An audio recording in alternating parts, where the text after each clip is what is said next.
ઘરાંગની યોજાનારા વનડે વિશ્વકપ માટે બીસીસીઆઈએ ટીમ ઇન્ડિયાના ખેલાડીઓના નામની જાહેરાત કરી છે। ભારતીય ટીમ રોહિત શર્માની આગેવાનીમાં વર્લ્ડ કપમાં ભાગ લેશે। ભારતીય ટીમમાં શ્રેયસ અય્યર, શુભમન ગિલ, ઈશાન કિશન અને સૂર્યકુમાર યાદવને પણ સ્થાન આપવામાં આવ્યું છે, જ્યારે હાર્દિક પંડ્યાને ટીમનો વાઇસ કેપ્ટન બનાવવામાં આવ્યો છે। ટીમમાં 4 રેગ્યુલર પેસર અને 3 સ્પિનરનો સમાવેશ કરવામાં આવ્યો છે। ફાસ્ટ બોલર જસપ્રીત બુમરાહની પણ ટીમમાં વાપસી થઈ છે। પસંદગીકારોએ 7 બેટ્સમેન અને 4 ઓલરાઉન્ડરને તક આપી છે। વનડે વિશ્વકપની શરૂઆત 5મી ઓક્ટોબરના રોજ થશે, જ્યારે ફાઇનલ મેચ 19મી નવેમ્બરના રોજ અમદાવાદમાં રમાશે।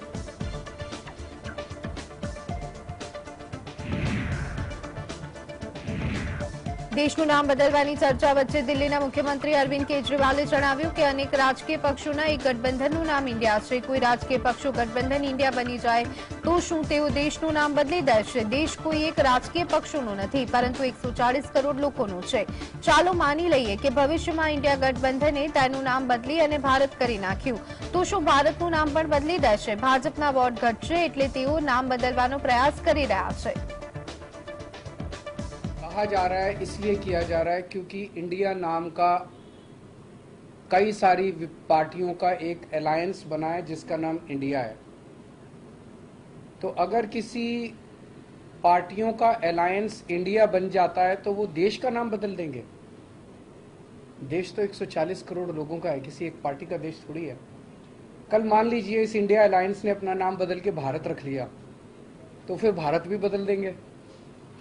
फिर क्या भारत का नाम बीजेपी रखेंगे? देखिए, इंडिया अलायंस का के लिए जो इनका रिस्पॉन्स है, उससे लगता है कि बहुत ज्यादा बौखलाए हुए हैं, बहुत ज्यादा बौखलाए हुए हैं। G20 સમિટમાં પ્રેસિડેન્ટ ઓફ ઇન્ડિયા લખવાની જગ્યાએ ભારતના રાષ્ટ્રપતિ લખવા બદલ કોંગ્રેસના નેતાએ ઉઠાવેલા સવાલો પર પ્રતિક્રિયા આપતા ભાજપના રાષ્ટ્રીય મહાસચિવે તરુણ ચુગે જણાવ્યું કે આ લોકોને ભારત લખવામાં કે બોલવામાં શું તકલીફ છે? આપણા રાષ્ટ્રને પ્રાચીન સમયથી ભારત કહેવામાં આવે છે, એટલે બંધારણમાં પણ તેનો ઉલ્લેખ કરવામાં આવ્યો છે। કોંગ્રેસના નેતા કોઈપણ કારણ વગર ગેરસમજ ઊભી કરી રહ્યા છે। કોંગ્રેસના નેતા જયરામ રમેશે ટ્વીટ કરી અને જણાવ્યું કે શું આ સમાચાર ખરેખર સાચા છે કે રાષ્ટ્રપતિ ભવને 9મી સપ્ટેમ્બરના રોજ G20 રાત્રિ ભોજનના આમંત્રણ પર પ્રેસિડેન્ટ ઓફ ઇન્ડિયાને બદલે ભારતના રાષ્ટ્રપતિ લખ્યું છે? બંધારણના અનુચ્છેદ 1 પ્રમાણે ભારત જે ઇન્ડિયા છે, પરંતુ હવે તેને પણ નિશાને બનાવવામાં આવ્યું છે। भारत बोलने, भारत लिखने पर क्यों दिक्कत हो रही है? आपको क्यों शर्म आ रही है जयराम रमेश जी? पुरातन काल से हमारे देश का नाम भारत है और संविधान में भी इसको स्पष्ट किया है। बेवजह जानबूझकर भ्रम पैदा कर रहे हैं। દિલ્હીવાસીઓ માટે સારા સમાચાર સામે આવ્યા। G20 સમિટ પહેલા શહેરીજનો માટે નવી 400 ઇલેક્ટ્રિક બસ ઉપલબ્ધ કરાવવામાં આવશે। આઈપી ડિપોમાં યોજાયેલા કાર્યક્રમમાં દિલ્હીના મુખ્યમંત્રી અરવિંદ કેજરીવાલ અને એલજીવીકે સક્સેનાએ લીલી ઝંડી બતાવી અને ઇલેક્ટ્રિક બસનો શુભારંભ કરાવ્યો। નવી 400 બસ ઉપલબ્ધ કરાવ્યા બાદ દિલ્હી ટ્રાન્સપોર્ટ કોર્પોરેશન પાસે કુલ બસોની સંખ્યા 700 ને પાર થઈ જશે। લેફ્ટનન્ટ ગવર્નરની ઓફિસના અધિકારીઓએ જણાવ્યું કે ડીટીટી 1500 નવી ઇલેક્ટ્રોનિક બસને સામેલ કરવાની યોજના ધરાવે છે। તેમાંથી 921 બસો ભારત સરકાર મંત્રાલયના નેશનલ ઓટોમોટિવ બોર્ડની FME 2 યોજના હેઠળ આવી છે। નવી ઇલેક્ટ્રોનિક બસો શરૂ કરવાથી દિલ્હીનું વાયુ પ્રદૂષણ પણ ઘટશે। अभी थोड़ी देर पहले मैंने और एलजी साहब ने मिलके लगभग 400 ई बसेस का इनॉग्रेशन किया। 400 ई बसेस आज और दिल्ली की सड़कों पे उतरी हैं। इसके पहले 400 बसेस ऑलरेडी दिल्ली की सड़कों पे चल रही थी, तो अब 800 इलेक्ट्रिक बसेस बिल्कुल modern air conditioned buses Delhi की सड़कों पे चलने लगी हैं। और इसके साथ दिल्ली देश का वो शहर बन गया जहां सबसे ज्यादा इलेक्ट्रिक बसेस चल रही हैं। વન નેશન વન ઇલેક્શન યોજવાની ચર્ચાએ જોર પકડ્યું છે. આ અંગે વિચારણા કરવા માટે મોદી સરકારે પૂર્વ રાષ્ટ્રપતિ રામનાથ કોવિંદની અધ્યક્ષતામાં એક સમિતિની રચના કરી છે. જો કે આ અંગે વિપક્ષી નેતાઓના મત અલગ છે. દિલ્હીના મુખ્યમંત્રી અરવિંદ કેજરીવાલે જયપુરમાં કહ્યું છે કે જો દેશમાં એક સાથે ચૂંટણી થાય તો 5 વર્ષ પછી સિલિન્ડર 5,000 રૂપિયા અને ટામેટા 1,500 રૂપિયા પ્રતિ કિલોના ભાવે મળશે. કેજરીવાલે વધુમાં કહ્યું કે મારી માંગ છે કે વન નેશન 20 ચૂંટણીઓ થવી જોઈએ. દર 3 મહિને ચૂંટણી થવી જોઈએ. દર 3 મહિને ચૂંટણી થાય તો કમસે કમ કંઈક તો આપશે, નહીં તો 5 વર્ષ સુધી મોં નહીં બતાવે. આખી દુનિયામાં ફરતો રહેશે અને 5 વર્ષ પછી જ ભારતમાં આવશે. તેથી દર વર્ષે 4 વખત ચૂંટણી યોજાવી જોઈએ. 5 साल में एक बार कर दिया तो 5 साल बाद सिलेंडर 5,000 रुपए का मिलेगा, ये सोच लेना. 5,000 का सिलेंडर मिलेगा और मोदी जी 5 साल बाद आके कहेंगे 200 रुपए माफ कर दिए तुम्हारे. ये जो 250 रुपए किलो टमाटर हो रहा है ना, ये 1,500 रुपए किलो टमाटर मिलेगा अगर वन नेशन वन इलेक्शन कर दिया. कभी मत करना. मेरी तो मांग है वन नेशन 20 इलेक्शन होने चाहिए. કેન્દ્ર સરકાર દ્વારા બોલાવવામાં આવેલા સંસદના વિશેષ સત્રમાં મહિલા અનામત બિલ પસાર કરવામાં આવે તેવી માંગ પર પ્રતિક્રિયા આપતા એનસીપીના અધ્યક્ષ શરદ પવારે જણાવ્યું કે મહિલાઓને અનામત આપવાની જરૂર છે. મહિલાઓને કેટલા ટકા અનામત આપવું અને કેવી રીતે તેનો લાભ લઈ શકાશે તેની પર ચર્ચા થઈ શકે છે. મહિલા અનામતની શરૂઆત સંસદ ભવનથી થવી જોઈએ. જો ભાજપ આ બિલને સમર્થન આપશે તો અમે પણ તેનું સમર્થન કરીશું. શરદ પવારે દાવો કર્યો છે કે મને લાગતું નથી કે ભાજપ સદનમાં મહિલા અનામત બિલને પ્રાથમિકતા આપશે. 5 દિવસના વિશેષ સત્રમાં મહિલા અનામત બિલ રજૂ કરવામાં આવે તેની શક્યતા ખૂબ જ ઓછી લાગે છે. જો બિલ રજૂ કરવામાં આવશે તો અમે તેનું સમર્થન કરીશું. राष्ट्रवादी कांग्रेस पार्टी ने कंसिस्टेंट एक लाइन ली है कि यहाँ महिलाओं को आरक्षण देने की आवश्यकता है. कितना परसेंट देना, क्या देना, इस पर बात हो सकती है. अगर प्रिंसिपल ये पहले एक्शन होना चाहिए. जब पार्लियामेंट में ये इशू आया था तब मैं लोकसभा में था और लोकसभा में हमने इसको समर्थन किया. अनफॉर्चुनेटली कुछ राजनीतिक दल उसको समर्थन देते नहीं. કોંગ્રેસના સાંસદ મણિકમ ટેગોરે મહિલા અનામત બિલની ચર્ચા પર પ્રતિક્રિયા આપતા જણાવ્યું કે તેલંગાણા વિધાનસભાની ચૂંટણીમાં માતાઓ અને બહેનો ટીઆરએસને ખૂબ જ ખરાબ રીતે હરાવશે. આ માટે કે કવિતા મહિલા અનામતના મુદ્દાને પોતાના રાજકીય હથિયાર તરીકે ઉપયોગ કરી રહ્યા છે. આ પ્રકારના નેતાઓ માટે આ વાતો માત્ર જુમલા સમાન છે. કોંગ્રેસના નેતાએ દાવો કર્યો કે કવિતા અને તેના પિતા કેસીઆરે રાજકીય ગતિવિધિમાં મહિલાઓનો ઉપયોગ કર્યો છે. સોનિયા ગાંધીએ હંમેશા મહિલા અનામત માટે અવાજ ઉઠાવ્યો છે અને યુપીએના કાર્યકાળમાં તેને રાજ્યસભામાં પસાર કરવામાં આવ્યો. યુપીએના કાર્યકાળ દરમિયાન અમારી પાસે લોકસભામાં સંખ્યાબળ ન હોવાથી લોકસભામાં પસાર કરી શક્યા ન હતા. ભાજપ જ્યારે પણ સંસદમાં આ બિલ રજૂ કરશે ત્યારે કોંગ્રેસ અને વિપક્ષી ઇન્ડિયા ગઠબંધનના લોકો તેને ખુશીથી સ્વીકારી લેશે. This crocodile tears of Kavita ji can be understood. The way they are going to be defeated in Telangana, the people of Telangana, particularly the sisters and mothers of Telangana, are going to defeat the TRS in a very big way. Therefore, she has taken the weapon called women's reservation. Women's reservation for these kind of leaders remains only in slogan. We know that Ms. Kavita and her father, Chandrasekhar Rao, has used women in the political mobilization. 6 રાજ્યની 7 વિધાનસભા બેઠક પર આજે પેટા ચૂંટણી માટે મતદાન શરૂ થયું. આ પેટા ચૂંટણીને ભાજપની સામે ઇન્ડિયા એલાયન્સની પહેલી ચૂંટણી પરીક્ષા મનાય છે. પેટા ચૂંટણીમાં વિપક્ષી દળોનું ગઠબંધન ઉત્તર પ્રદેશના ગોસા, ઝારખંડના ડુમારી, ત્રિપુરાના ધનપુર અને બોક્સાનગરની સાથે જ ઉત્તરાખંડના બાગેશ્વર સાથે ચૂંટણી લડી રહ્યા છે. તો ગઠબંધનમાં સામે પાર્ટીએ પશ્ચિમ બંગાળના ધૂપગુડી અને કેરળના પુથુપલ્લીમાં એકબીજાની સામે ચૂંટણી લડી રહ્યા છે. 7 વિધાનસભાની પેટા ચૂંટણીનું 8 સપ્ટેમ્બરે પરિણામ આવશે.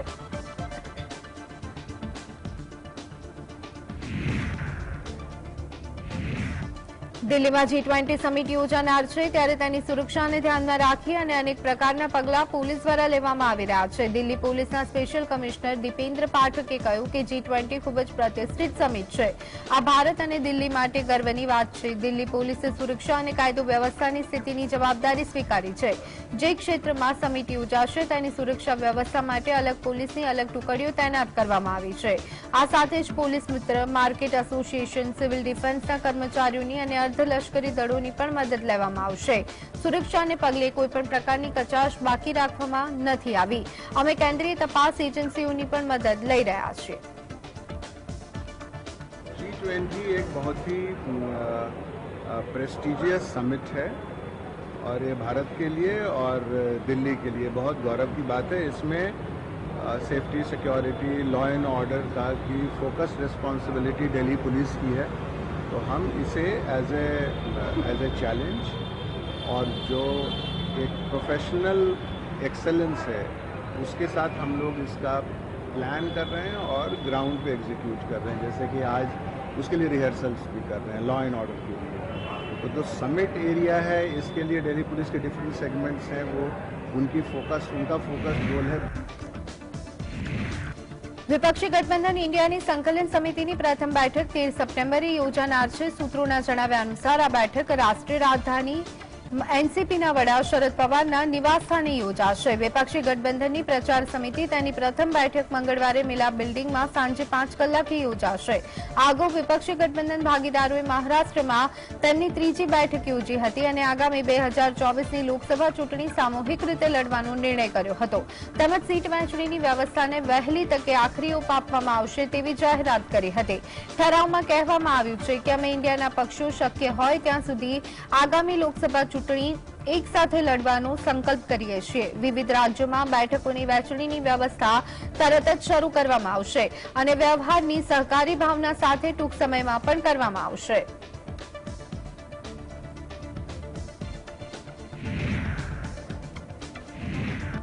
રક્ષામંત્રી રાજનાથસિંહે વિપક્ષી ગઠબંધન ઇન્ડિયા પર કટાક્ષ કરતા કહ્યું કે ભાજપે 2004માં ઇન્ડિયા શાઇનિંગનો નારો આપી અને ભૂલ કરી હતી. તે વખતે લોકસભા ચૂંટણી હારી ગઈ હતી. તેમણે કહ્યું કે તાજેતરમાં રચાયેલ વિપક્ષી ગઠબંધન ઇન્ડિયા પણ 2024માં યોજાનારી લોકસભા ચૂંટણીમાં આ જ ભાવિનો સામનો કરશે. વધુમાં તેમણે કહ્યું કે કોંગ્રેસીઓ સમજી ગયા છે કે તેઓ એકલા ભાજપને હરાવી શકતા નથી. તેથી તેઓ ભાનુમતીમાં કુળમાં જોડાઈ ગયા અને નામ આપ્યું.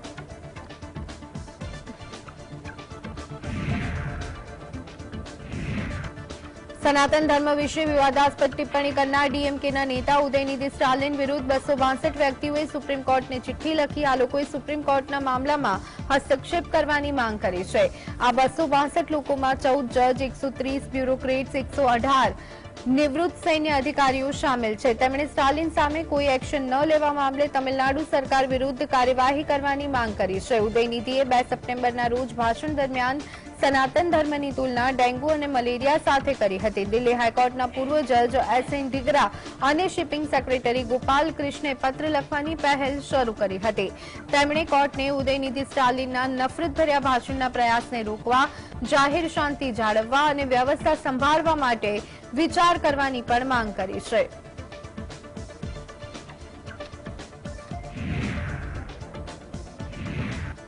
સનાતન ધર્મ વિરુદ્ધ ઉદયનિધિના નિવેદનને લઈ અને વધી રહેલા વિવાદ વચ્ચે પશ્ચિમ બંગાળના મુખ્યમંત્રી મમતા બેનર્જીએ નિવેદન આપ્યું. તેમણે કહ્યું કે મને ખબર નથી કે તેમણે કયા કારણોસર આવું નિવેદન આપ્યું. તેણે આ ટિપ્પણીઓ શા માટે અને કયા આધારે કરી છે. મને લાગે છે કે દરેક ધર્મને સમાન રીતે સન્માન આપવું જોઈએ.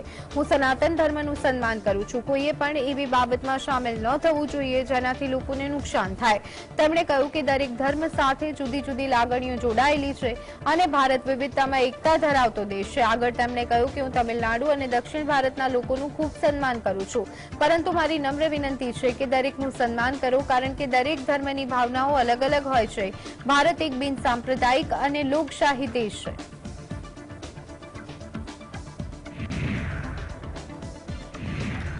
તમિલનાડુના મંત્રી ઉદયનિધિના નિવેદન પર સપાના સાંસદ રામગોપાલ યાદવે નિવેદન આપ્યું. તેમણે કહ્યું, હું આના પર કંઈ જ કહેવા નથી માંગતો. તેમણે કહ્યું કે હું એટલું જ કહીશ કે કોઈએ કોઈના ધર્મ પર, કોઈના વિચારો વિરુદ્ધ કોઈ નિવેદન ના આપવું જોઈએ. મહત્વનું છે કે ઉદયનિધિના નિવેદનને પગલે રાજકારણ ગરમાયું છે અને દરેક પક્ષ એકબીજા પર આરોપ અને પ્રત્યારોપ લગાવી રહ્યા છે. धर्म जो है के बारे में, किसी भी धर्म के बारे में विचार किसी व्यक्ति का निजी होता है, निजी। किन परिस्थितियों में क्यों ये बयान दिया गया या कभी भी कोई बयान आता है किसी का भी, तो बिना उसकी गहराई में गए हुए, बिना उसका पता किए हुए तत्काल अगर कोई प्रतिक्रिया देता है तो वो भी कष्टदायी होती है अंतोगत्वा। मैं तो चूंकि बाहर था, मैंने देखा भी नहीं कि क्या कहा आप जो बता रहे, और कई बार एक आदमी कहता है और दूसरा सुनता है और तीसरे से कहता है, उसमें भाषा में अंतर हो जाता है। ભારત રાષ્ટ્ર સમિતિના એમએલસી કે કેવિતાએ જણાવ્યું કે તેમણે પશ્ચિમ બંગાળના મુખ્યમંત્રી મમતા બેનર્જી સહિત 47 રાજકીય પક્ષોના પ્રમુખને પત્ર લખી અને સંસદના વિશેષ સત્રમાં મહિલા અનામત બિલ પસાર કરવાને પ્રાથમિકતા આપવા રજૂઆત કરી છે. મહિલા અનામત બિલમાં લોકસભા અને રાજ્યની વિધાનસભાઓમાં મહિલાઓ માટે 33% બેઠકો અનામત રાખવાની જોગવાઈ કરવામાં આવી. 14 લાખ મહિલાઓ જાહેર જીવનમાં સક્રિય છે. આ બાબત મહિલાઓની નેતૃત્વ અને શાસન કરવાની ક્ષમતા દર્શાવે છે. કવિતાએ કહ્યું કે કેન્દ્ર સરકાર પાસે રાજ્યસભામાં પર્યાપ્ત બહુમતી નથી, પરંતુ મહિલા અનામત બિલ રાજ્યસભા પહેલા જ પસાર થઈ ચૂક્યું છે. તેથી હવે તેને માત્ર લોકસભામાં રજૂ કરવાનું છે. हमने एक ओपन लेटर लिखा है सारे राजनीतिक दलों को. यही हमारा रिक्वेस्ट है, एक हम्बल रिक्वेस्ट है, फोल्डेड हैंड से रिक्वेस्ट है कि जो स्पेशल सेशन हमने पार्लियामेंट में बुलाया है इसमें महिला बिल इंट्रोड्यूस करनी चाहिए. टेक्निकल रीजन से भी ये पॉसिबल है क्योंकि राज्यसभा में ये ऑलरेडी पास हो चुकी है और लोकसभा में ही इसको पास होना है, और लोकसभा में बीजेपी को भरपूर मेजॉरिटी है, एनडीए दल को मेजॉरिटी है, तो ये पारित हो सकती है. तो मैं आज इंडिया दल से भी और एनडीए दल से भी, मल्लिकार्जुन खड़गे जी से भी और मोदी जी से भी, नड्डा साहब से भी, सभी लोगों से यही रिक्वेस्ट करती हूँ कि ये स्पेशल पार्लियामेंट सेशन में એનસીપીના નેતા અને શરદ પવારના ભત્રીજા અજીત પવારના બળવા બાદ મહારાષ્ટ્રમાં રાજકીય વ્યૂહરચના બદલાવા લાગી છે. ઘણી વખત એવું જોવા મળ્યું છે કે શરદ પવાર અને તેમની પુત્રી સુપ્રિયા સુલે તેમના નિવેદનોમાં અજીત પ્રત્યે નરમ દેખાયા છે. નિષ્ણાત વર્ગનું માનવું હતું કે શરદ પવાર વિરોધ પક્ષ ઇન્ડિયા જૂથ સાથેના સંબંધો તોડી અને એનડીએ તરફ મિત્રતાનો હાથ લંબાવી શકે છે, પરંતુ મુંબઈમાં વિપક્ષી ઇન્ડિયા જૂથની બેઠકમાં પ્રમુખ શરદ પવારની હાજરી અને સંકલન સમિતિમાં તેમના સમાવેશથી એવી અટકળો પર પૂર્ણવિરામ લાગી ગયું છે કે તેઓ ભાજપ વિરોધી મોરચા સિવાય બીજું કોઈ પગલું નહીં ભરે. ઉદ્ધવ જૂથ શિવસેનાના એક નેતાએ જણાવ્યું કે પરિષદમાં પવારની સક્રિય ભાગીદારી અને 14 સભ્યોની સંકલન સમિતિમાં તેમના સમાવેશથી એનસીપીના પ્રમુખ વિપક્ષી મોરચાથી અલગ થવા અંગેની કોઈપણ અટકળોનો અંત લાગ્યો છે. સંકલન સમિતિમાં કેસી વેણુગોપાલ, ઉદ્ધવ જૂથની શિવસેના, રાજ્યસભાના સાંસદ સંજય રાઉત, બિહારના નાયબ મુખ્યમંત્રી તેજસ્વી યાદવ, ટીએમસીના મહાસચિવ અભિષેક બેનર્જી અને આપના સાંસદ રાઘવ ચડ્ડાનો સમાવેશ થાય છે.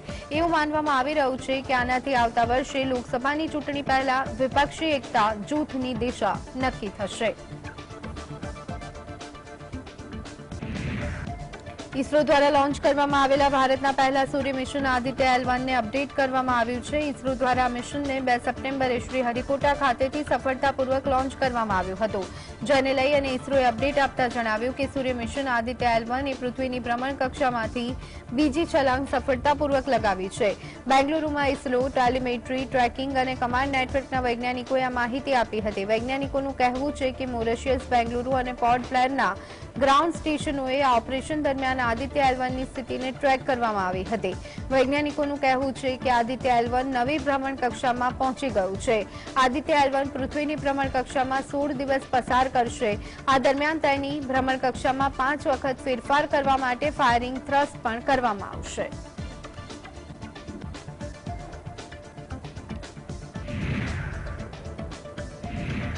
તેલંગાણાના હૈદરાબાદ અને મેડચલ મલકાજગીરી જિલ્લામાં ભારે વરસાદની સ્થિતિને ધ્યાનમાં રાખતા સ્થાનિક વહીવટીતંત્રે 5મી સપ્ટેમ્બરના રોજ શાળા કોલેજ બંધ રાખવાનો આદેશ આપ્યો. ભારે વરસાદના પગલે શહેરના અનેક નીચાણવાળા વિસ્તારોમાં પાણી ભરાયા હતા. આ સાથે જ હૈદરાબાદ મ્યુનિસિપલ કોર્પોરેશન તરફથી હેલ્પલાઇન નંબર જારી કરવામાં આવ્યું.